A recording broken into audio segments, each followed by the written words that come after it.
পুনর্গঠন করা হয়েছে। এই মন্ত্রিসভা নিয়ে আজকে দেখলাম পত্রপত্রিকায় ব্যাপক সমালোচনা শুরু হয়েছে। বলা হচ্ছে যে খুব মাত্র 6 মাসের মধ্যেই মন্ত্রিসভা রদবদল এক ধরনের কি অস্থিরতার কোনো ইন্ডিকেট করে কিনা, শুনতে চাই আপনার কাছ থেকে। ধন্যবাদ আপনাকে। আপনার মাধ্যমে আপনার টিভি সমস্ত দর্শকদেরকে সালাম এবং শুভেচ্ছা এবং আপনাদেরকে আসসালামু আলাইকুম রহমতুল্লাহ বারাকাতুহু। প্রথমে একটা জিনিস, সকালে প্রথম আলো পেপার আমিও দেখলাম, জি, সেখানে একটা জিনিস দেখলাম, আমাদের মাননীয় পররাষ্ট্র প্রতিমন্ত্রী, আমি নিজেও একটা জিনিস বিশ্বাস করি, সেটা হচ্ছে if I have a right to vote I must have a right to stand for the election. আপনি ডুয়েল সিটিজেনশিপদেরকে কি দিচ্ছেন? রাইট টু ভোট দিলেন, কিন্তু ডুয়েল সিটিজেনশিপরা ইলেকশনে দাঁড়াতে পারবে না, এই বিধান থাকে। আচ্ছা, এই বিধানের উপর ভিত্তি করে আজকে যে পররাষ্ট্র প্রতিমন্ত্রী হলেন, উনি ওনার পাসপোর্ট সারেন্ডার করেছে কি করেনি এই মর্মে কিন্তু কোনো অঙ্গীকার উনি দেননি। তাহলে মাননীয় প্রধানমন্ত্রীর কাছে আমার বিনীত অনুরোধ, দয়া করে যদি এরকম যারা আমাদের দেশ থেকে বাইরে গেছেন, দেশের স্বার্থে গেছেন, তাদেরকে যদি নিয়ে আসতে হয়, তাহলে কনস্টিটিউশনের এই বিধানটা বোধহয় এখন সময় এসছে পরিবর্তন করা।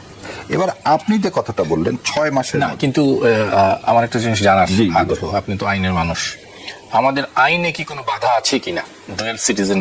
কনস্টিটিউশন আপনি লিখেই দিয়েছেন যে যারা ফরেন ন্যাশনাল হবে they are not eligible for stand for election in parliament. আপনি সংবিধান সংশোধন করে দিয়ে দিলেন যে ডুয়াল সিটিজেনশিপদেরকে আপনি ভোটের রাইট দিয়ে দিলেন, কিন্তু আপনি ওই পোর্শনটা আবার রেখে দিলেন। এবং না, আমি ক্লিয়ার না আবার যে বলেন আইনে দ্বৈত নাগরিক হলে আইনে বাধা আছে কিনা মন্ত্রী এমপি হওয়ার ক্ষেত্রে? মন্ত্রী এমপি হওয়ার সব ক্ষেত্রে বাধা আছে, সব ক্ষেত্রে বাধা।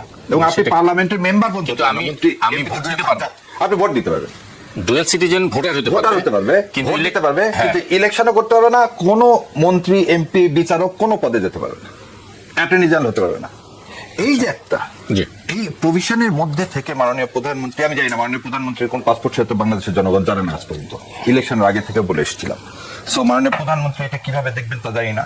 দ্বিতীয় জিনিস, আজকে প্রতিমন্ত্রী সাহেব উনিও এই স্টেটমেন্টের পর এখন পর্যন্ত জেনারেলি উনি সবসময় পেপারে কিছু আসলেই উনি সঙ্গে সঙ্গে তার ফেসবুকে একটা স্ট্যাটাস দিয়ে দেন। মাননীয় প্রতিমন্ত্রী উনি যখন উপদেষ্টা ছিলেন, তা আমি দেখলাম যে উনি এখন পর্যন্ত কোনো দেন নেই। সেকেন্ডলি, একটা জিনিস আমি খুব ভালো করে বুঝতে চাই, সেটা হচ্ছে তথ্যমন্ত্রী ছিলেন জহিরুদ্দিন স্বপন, একটা বর্ণাঢ্য রাজনৈতিক ক্যারিয়ার ছিল, এবং তাকে বলা হতো তিনি বিশ্বাস করতেন যে ভারতের সাথে সুসম্পর্ক না করে এই দেশে বিএনপি রাজনীতি চলবে না। এই তার স্ট্যান্ডিংটা কিন্তু আমরা প্রথম থেকে দেখে আসছি। এবং যে কয়জন বিএনপির মন্ত্রিসভার মধ্যে আমরা বলি ভারতের প্রতি প্রীতি আছে, তার মধ্যে জহিরুদ্দিন স্বপন ভাই একজন। সো স্বপন ভাইকে যদি এই কারণে সরানো হয়ে থাকে, তাহলে তো আরো অনেকজনকে সরাতে হবে না। উনি আপনাকে এত সরলীকরণ করে আপনি বলে দিই যে মূল্যায়ন যদি করে, আমি দ্বিতীয় পয়েন্টে যে যদি মূল্যায়ন করে, কাজের মূল্যায়ন করে যদি আপনি ব্যর্থতা দেখেন, তাহলে স্বরাষ্ট্রমন্ত্রী সর্বপ্রথম পদত্যাগ করা উচিত। আবার বলতে কাজের মূল্যায়নে কিন্তু মাত্র 6 মাসের মাথায় এরকম একটি ভগ্ন দেশের রাষ্ট্রীয় ক্ষমতায় আসার পরে মাত্র 6 মাসের মাথায় কি আপনি সাকসেস ফেলিয়ার আপনি মূল্যায়ন করতে পারবেন কিনা? না, 6 মাস পর পর আমরা যে একটা জিনিস দেখেন, এটাকে বলা ইন্ডিভিজুয়াল পারফরমেন্স ইন্ডিকেটর, এইটা সব গভর্নমেন্টের মধ্যেই থাকে। এখন কথা হচ্ছে যে আমি দেখতে পাচ্ছি যে আমার ব্যক্তিগত উপলব্ধিতে 6 মাসে আইন শৃঙ্খলা পরিস্থিতির যে অবনতি, বিদ্যুতের যে অবনতি, তাতে এই দুইজনারই আসলে পরিবর্তন হওয়া উচিত। তথ্যের ক্ষেত্রে অবাধ তথ্য প্রবাহ আপনি বলতেছেন। আবার এখানে একটা জিনিস আছে, আমি আবার সাধুবাদও দিতে চাই জহিরুদ্দিন স্বপনকে সরানোর জন্য, কারণ মিডিয়াগুলো আওয়ামী লীগকে প্রাসঙ্গিক করার জন্য যেভাবে একটা অবকাঠামো তৈরি করতে যাচ্ছে, এবং তারা আর একটা বয়ান সৃষ্টি করতে চাচ্ছে আগেই ভালো ছিলাম, ইউনূস সাহেব সব খারাপ করে দিয়ে গেছে, আগে 17 বছর নিয়ে কোনো আলোচনা নাই, বিএনপি নিয়ে 6 মাস নিয়ে আলোচনা নাই, মাঝখানে 2 বছর নিয়ে। তো এই জায়গাতে মনে হয় না জহিরুদ্দিন স্বপন এই যে ফ্যাসিস্ট কালচারাল ফ্যাসিস্টদেরকে যে সুযোগ করে দিলেন, না ওনার একজন মন্ত্রীর কালচারাল ফ্যাসিস্টদের সুযোগ করে দেওয়ার মন্ত্রীর কোনো আসলে ভূমিকা আছে বলে আমি মনে করি না। নো। আর দ্বিতীয় কথা হলো যে আমরা যতদূর দেখেছি গত 6 মাসে উনি একজন সাংবাদিক বান্ধব মন্ত্রী হিসেবে ওনাকে অ্যাকসেপ্ট করা হয়েছে। না, এটাই হচ্ছে কথা, হচ্ছে ফ্রিডম। আপনি 6 মাসে দেখেন উনি কিন্তু একটা কমিশনও করে দিয়েছিল মনে হয়, এবং সেটা নিয়ে বোধহয় এই সপ্তাহে করার কথা ছিল, সাংবাদিকদের যে ওয়েজ যেটা নিয়ে দীর্ঘদিন ধরে যুদ্ধ হচ্ছে সেখানে। প্রথম কথা হলো যে মন্ত্রীর, আপনি হচ্ছে সাংবাদিক মানুষ, আপনি আমার চেয়ে ভালো জানেন, কিন্তু আইন যখন করা হয় এবং আপনি যখন একদম দাগি ফ্যাসিস্টদের, কিন্তু আমি একটা উদাহরণ দিই, আপনি যুদ্ধ অপরাধী ট্রাইব্যুনালের একজন আসামিকে আপনি একটা টিভিতে নিয়ে আসবেন প্রেজেন্টার হিসাবে, এবং আপনি মন্ত্রী বলছেন আমার কিছু করার নাই, এটা হতে পারে? এটা হতে পারে না। একজন নতুন জুলাই স্বাধীন গণমাধ্যমে, গণমাধ্যম যদি স্বাধীনতা ভোগ করে, যদি, তাহলে আসলে মন্ত্রীর কিন্তু এক্ষেত্রে এবার আপনাকে সত্যি কিছু করার নাই। মন্ত্রী কি মানে কি করবেন বলেন? বলতেছি আপনাকে, জে স্মিল বলতেছে, ভাই ভালো জানেন, এই liberty can be enjoyed if it is limited. Unlimited liberty কখনো এনজয়মেন্ট হয় না। ওই জন্য আমাদের ফান্ডামেন্টাল আইনটা করে দেওয়ার পিছনে কারণটা এটাই। আপনি এখন যেটা বলছেন শোনেন, পার্লামেন্ট ফর্ম অফ গভর্নমেন্টে বলা হয় collective responsibility, the cabinet স্যাং together, Singh together. যদি ডুবেও একসাথে ডুববে, গান গালেও একসাথে ডুববে, এবং কনস্টিটিউশন মতে কিন্তু সেক্রেটারি কি রেসপন্সিবল, তার বিরুদ্ধে মামলা করতে হয়। তাহলে আপনি মন্ত্রী, আপনি ইনকোয়ারি করতে পারেন, আপনি আইন প্রণেতা হিসাবে আপনি সংসদে আছেন, আপনি যে কোনো কারো বিরুদ্ধে কি করতে পারেন, আইনানুগ যে কোনো ব্যবস্থা সেটা নিতে পারেন। আমি আপনাকে খালি একটুকুন বলবো যে না, আমি ফোন করে বলবো যে ওনাকে আর নিয়েন না, তা বলতেছি না। আপনার হাতে যখন আইন আছে, আপনি একটা জিনিস বলি, নাৎসিজমকে আপনি কি মত প্রকাশের স্বাধীনতা হিসাবে তাকে গ্রহণ করবেন? না, এটা করবো না। ঠিক আছে, কিন্তু কথা হলো যে একটা মন্ত্রী যদি এখানে হস্তক্ষেপ করতো, তাহলে আসলে এইটা নিয়েই আবার আমাদের সাংবাদিক মহলে, বিভিন্ন মহলে আপনারাই বুদ্ধিজীবীরা বলতেন যে স্বাধীন সাংবাদিকতা হস্তক্ষেপ। আমি আবার আসবো আপনার কাছে, শেষে খালি একটু আপনাকে বলে দিই, কালচারাল ফ্যাসিস্ট কখনো স্বাধীন মানে ফ্রিডম অফ স্পিচ হতে পারে না।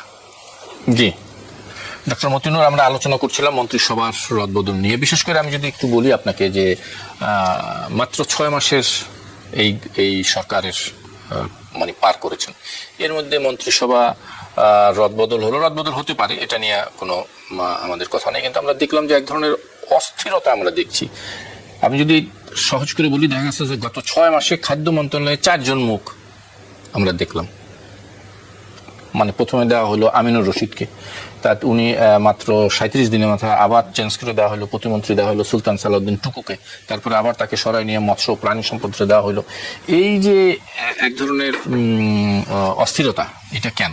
আবার যদি একইভাবে বলি, এই 6 মাসের ব্যবধানে একজন মানে পার্বত্য বিষয়ক মন্ত্রী দীপেন দেওয়ান, উনি আবার পদত্যাগ করলেন। সবকিছু মিলে একটু শুনতে চাই। আপনাকে ধন্যবাদ কাঞ্চন ভাই, এবং সম্মানিত সমালোচক, সম্মানিত দর্শক শ্রোতা, সবাইকে শুভেচ্ছা ও সালাম। আপনি যেভাবে জিনিসটি উপস্থাপন করেছেন এবং আমার সমালোচক এই প্রসঙ্গগুলো নিয়ে যেভাবে কথা বলেছেন, আমার জায়গা থেকে আমি যেভাবে দেখতে চাই, আমার জায়গা থেকে সেটা হচ্ছে যে, দেখুন, সরকারের 180 দিনের একটা টার্গেট ছিল, এবং সেই 180 দিন ডে 1 থেকে একটা মন্ত্রী পরিষদ গঠিত হয়েছে, এবং এই 180 দিনটা আমি মনে করি একটা পরীক্ষামূলকভাবে ছিল, এবং সেটিকে কেন্দ্র করে মন্ত্রী পরিষদ প্রথমত রদবদল, এটি একটি চলমান প্রক্রিয়া হতে পারে। সরকার মনে করেছে যে এই জায়গাগুলোতে রদবদল হওয়া উচিত, সেই রদবদল করেছে। আমি এটাকে অস্থিরতা হিসেবেও দেখছি না, আমি এটাকে বিচ্ছিন্ন ঘটনা হিসেবেও দেখছি না। আমি মনে করি একটি চলমান প্রক্রিয়া, সেই চলমান প্রক্রিয়ার অংশ হিসেবেই গভর্নমেন্ট এই পদক্ষেপ নিয়েছে বলে আমার জায়গা থেকে আমি ব্যক্তিগত মনে করি। কারণ গভর্নমেন্ট যেহেতু নির্বাচিত একটি সরকার, এবং বাংলাদেশে এটা আমাদের বিবেচনা করতে হবে যে বিগত সময় আমরা পুরনো কথাগুলো অনেক সময় বলতে চাই না, বললে আসলে এটা আসলে বলা যায় যে চলমান কথাগুলোই ফিরে আসে। তারপরেও কথাটা আমাকে বলতে হয় এই কারণেই যে আপনারা জানেন যে বর্তমান সরকার দেশের কীরকম একটি পরিস্থিতির উপরে দায়িত্ব গ্রহণ করেছে। অনেকগুলো চ্যালেঞ্জ সরকারের সামনে আছে, বিশেষ করে অর্থনীতিটা বড় একটা চ্যালেঞ্জ, আইন শৃঙ্খলা পরিস্থিতির একটা বড় চ্যালেঞ্জ।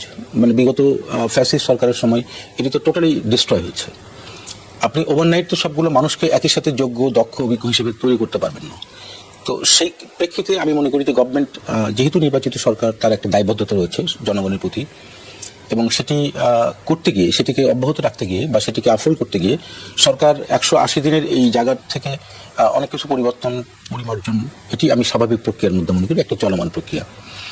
আর আরেকটি জিনিস সেটি হচ্ছে যে, দেখুন, আইন শৃঙ্খলা পরিস্থিতির একটা চ্যালেঞ্জ, এবং সেই চ্যালেঞ্জ সরকার শুধুমাত্র আপনি বিগত 17 বছর তা নয়, আপনি যদি লক্ষ্য করেন 5 তারিখের পরেও বাংলাদেশে যে ইন্টারিম গভর্নমেন্টটা ছিল প্রফেসর ইউনূসের নেতৃত্বে, সেখানে আপনি দেখবেন যে এই যে একটা মব কালচার কিন্তু ছিল। তো সুতরাং একটা দেশের উন্নয়ন কালচার এখনো আছে না, একটা দেশের উন্নয়ন এবং তার যে অগ্রগতি, এটির অনেকগুলো কম্পোনেন্টের ভিতরে ইম্পর্টেন্ট হচ্ছে একটা স্থিতিশীলতা, একটা স্থিতিশীল পরিবেশ লাগবে। তো সেই দৃষ্টিকোণ থেকে আমি মনে করি যে 5 তারিখের পরে যেরকম একটা অস্থিরতা ছিল, ওই অস্থিরতাতে এখন অব্যাহত ওই প্রক্রিয়া আছে তা আমি মনে করি না, বাট এটি যে টোটালি রিমুভ হয়েছে সেটা আমি মনে করছি না, কিছু বিচ্ছিন্ন ঘটনা তো এখনো রয়েছে।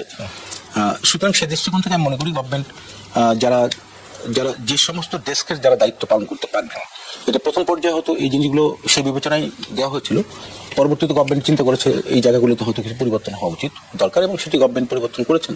না, এটা হয়তো ভবিষ্যতে সেই জিনিসটা পরিবর্তন তারা মানে সেটি ঠিক আছে ডক্টর মতিউর। আমি যে কথাটি বলতে চাচ্ছিলাম, আমার কাছে মনে হয়েছে যে কেমন যেন একটা পূর্ব পরিকল্পনা ছাড়াই আপনি এই কাজগুলো করেছেন। রদবদল প্রক্রিয়া দেখলে সেটি মনে হয় কেমন করে। আমি আপনাকে বলি, আপনি স্পিকার করলেন মেজর হাফিজ সাহেবকে, তাকে প্রথমে মন্ত্রিসভায় অন্তর্ভুক্ত হলেন, তারপরে ডেপুটি স্পিকার ছিলেন, উনিও মন্ত্রী ছিলেন, কিন্তু মাত্র কয়েকদিনের মাথায় আবার উনি স্পিকার হলেন, দুইজনই আবার একজন স্পিকার একজন ডেপুটি স্পিকার। মানে তার মানে কি? তার মানে আপনার পরিকল্পনাই ছিল না যে আপনি সংসদে কাকে স্পিকার বানাবেন, কাকে ডেপুটি স্পিকার বানাবেন। এই যে সিদ্ধান্তহীনতা, এই যে পরিকল্পনার অভাব, এটি কিভাবে বলবেন আপনি?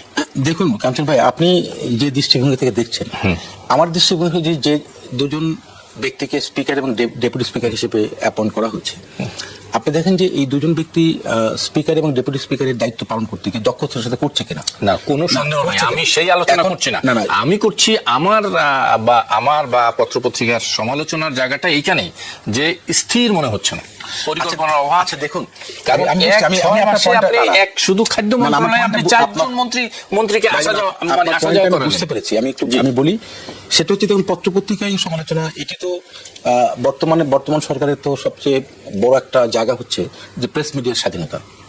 এই প্রেস মিডিয়ার স্বাধীনতা বর্তমান সরকার তো নিশ্চিত করেছেন। জি, সুতরাং সেখানে পত্রপত্রিকায় এই সমালোচনা, এটি তো গণতন্ত্র। কারণ বিগত দিনে তো এই কথাগুলো আসে নাই, বলতে পারে নাই বা বলার সুযোগ পায় নাই, বলতে গেলেই হয়তো বিভিন্ন ধরনের নির্যাতন আসতো। আমি মনে করি যে পত্রপত্রিকা যে কথাগুলো বলছেন, হ্যাঁ, আপনি যদি মনে করেন যে গভর্নমেন্টের এই জায়গাতে সমালোচনা করা, অফকোর্স সেই সমালোচনার মধ্যে দিয়ে ট্রায়াল অ্যান্ড এরর মধ্যে তো গভর্নমেন্ট সামনে দিকে আগাবে এবং সেভাবে এগিয়ে যাচ্ছে বলে আমি এখন পর্যন্ত মনে করি। আর সবকিছু বিষয়ে এটি এই মুহূর্তে খুব আপনার কনক্রিট কমেন্টসগুলো মানে গভর্নমেন্টের ব্যাপারে, গভর্নমেন্টের চলমান প্রক্রিয়ার ব্যাপারে, এটা আমি মনে করি যে একটু আর্লি। কারণ আমি এখনো পর্যন্ত ওই জায়গাতে কমেন্টগুলো করার ক্ষেত্রে আমি ব্যক্তিগত মনে করি যে এটি আমার জায়গা থেকে বা আমি যেটা ফিল করি এটি মনে হয় ঠিক না। কারণ আমি সমালোচনার জায়গাটা এখন পর্যন্ত পরিপক্কভাবে জায়গায় আসছে বলে আমি মনে করি না, বাট মিডিয়া তো তার জায়গা থেকে এই প্রতিক্রিয়াগুলো ব্যক্ত করছেন এবং সে নিশ্চয়ই গভর্নমেন্ট সেগুলো কগনিজেন্স নিচ্ছেন বলে আমার কাছে মনে হয়। আর সবচেয়ে আরেকটা জিনিস হচ্ছে যে যেটা আপনি বলছেন যে এই যে খাদ্য মন্ত্রণালয় বা বাণিজ্য মন্ত্রণালয় হোয়াট এভার, দেখুন আসলে সাধারণ মানুষের জায়গাটা হচ্ছে যে নিত্যপণ্য জিনিসের মূল্য যেটা, এটা যেন তাদের নাগালের ভিতরে থাকে এবং পাশাপাশি অন্যান্য যে জনজীবনে যেগুলো প্রভাব ফেলে সেই জিনিসগুলো গভর্নমেন্ট খুব সিরিয়াসলি টেক আপ করছেন এবং সে ব্যাপারে তো তারা ভূমিকা রাখছেন এবং এখন পর্যন্ত স্বীকারও করছেন কোন জায়গাতে তাদের সীমাবদ্ধতা আছে, কোথায় তাদের লিমিটেশন আছে, এগুলো কিন্তু উল্লেখ করছেন তারা। তার স্বীকার করছেন গভর্নমেন্ট। এই যে স্বীকার করার জায়গাটা, অর্থাৎ এটি অপকটে স্বীকার করে, এটি তো একটা স্বচ্ছতার জায়গা। গভর্নমেন্ট তার দায়িত্বশীল জায়গা থেকে আচরণগুলো করছেন। তা আমি মনে করি যে আসলে এটি একটি ধ্বংসযোগ্য একটা জায়গায় এসে সরকার যখন গঠন হয়েছে অনেকগুলো চ্যালেঞ্জ মাথায় নিয়ে, এটি তো বড় ধরনের একটা চ্যালেঞ্জ। আমি তো মনে করি যে সরকার এই চ্যালেঞ্জগুলো নিয়ে যে যাত্রাটা শুরু করেছে এবং যে সকল বিষয় ইতিমধ্যেই জনজীবনে প্রভাব ফেলে, পজিটিভ প্রভাব ফেলে, সেই বিষয়গুলো গভর্নমেন্ট কিন্তু ইনিশিয়েটিভ নিয়েছে। তবে এটা একটা লম্বা প্রক্রিয়া। আমার মনে হয় যে আরও আমাদের সামনের দিনগুলো গভর্নমেন্ট এই বিষয়গুলো কীভাবে চ্যালেঞ্জগুলো মোকাবিলা করবে সেটা আমাদের দেখার যথেষ্ট সুযোগ রয়েছে। একটু দেখেন মিস্টার শাহরিয়ার ভাই তো অনেক কিছু বললো, কিছু জিনিস ভাই কথার সাথে অনেক কিছু বলি। আমার ভাই জ্ঞানী মানুষ কিছু। আচ্ছা, প্রথম উত্তরটা দিই, ধ্বংসযোগ্য জাতি 5ই আগস্ট বা 36শে জুলাই। যদি 71 সালে বলা হয় বটমলেস, এবার আর বটম টটম নাই, এবার কিছু ছিলই না। যদি ইফ ইউ কম্পেয়ার উইথ 71, তো বিএনপির একটা সুবিধা হয়েছে, বিএনপি 5 তারিখে ক্ষমতা নেয়নি, যদিও তারা চাচ্ছিল 3 মাসের মধ্যে ক্ষমতা, আল্লাহ তাদেরকে 18 মাস সময় দিছিল এবং এই 18 মাসের দেশটা একটা রিকনস্ট্রাকশন হয়েছে এবং সেই জন্য এই ধ্বংসযোগ্য অবস্থায় ওনারা পাননি। ওনারা পাইছেন কখন? তখন ছিল $17 বিলিয়ন ফরেন ইয়ার, জন ইউনুস দিয়ে গেছেন, তখন ছিল 37 বিলিয়ন। না, মাত্র 18 মাসে এইটা। আমি কিছু জিনিস বলি। দ্বিতীয় কথা, যে ব্যাংকিং সেক্টর থেকে শুরু করে সমস্ত সেক্টরের, ব্যাংক থেকে শুরু করে যেখানে কোনো কিছুই ছিল না, আপনি একটা ধাক্কা, শক ওয়েভটা হচ্ছে প্রথম, সেই শক ওয়েভ থেকে অ্যাবজর্বের টাইমটা তো আপনি পেয়েছেন 18 মাস। সেটা বলতে পারেন, কিন্তু একদম রিকনস্ট্রাকশন হয়েছে এটা বলা যাবে না। 18 মাসে আই থিং আরো 5 বছর। আমি কিন্তু সেই রিকনস্ট্রাকশন সময়টাও দেয়নি বিএনপি। বিএনপিকে যখন বলা হলো গণভোট করো, দেশ ঠিক করো, তারপর ভোট নাও, উনি তো প্রথম দিনই বললেন যে 3 মাসের মধ্যে দিয়ে দেন। আমি ওই তর্কে যাচ্ছি না, তর্কটা হচ্ছে আপনি শক ওয়েভের সময়টা কিন্তু আপনি 18 মাস পাইছেন। নির্বাচনের আগে কিন্তু আপনি বলেননি যে এই দেশের এই অবস্থা, আমি এই জিনিস পারবো, এই জিনিস পারবো না। আমি খালি বলছি কতটুকু আই হ্যাভ এ প্ল্যান।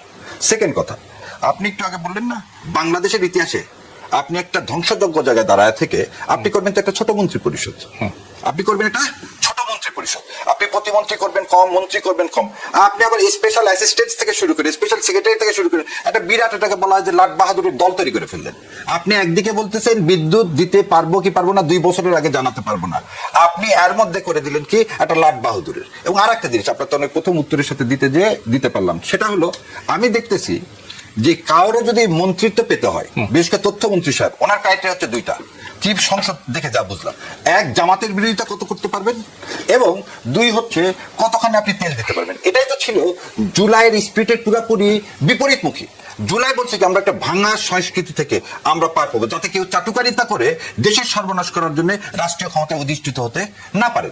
আপনি যদি দেখেন যেখানে একদিকে বলবো আমরা সবাই মিলে দেশ গড়বো, আর এক জায়গায় আপনি সেই লোকগুলোকে ফিট করতেছেন। এবং আপনি যে কথা বলেন খাদ্যের কথা, আপনি বিদ্যুতের কথা যদি বলি, আমি খাদ্যের কথা ধরি, আপনি 3 জনকে চেঞ্জ করছেন 6 মাসে।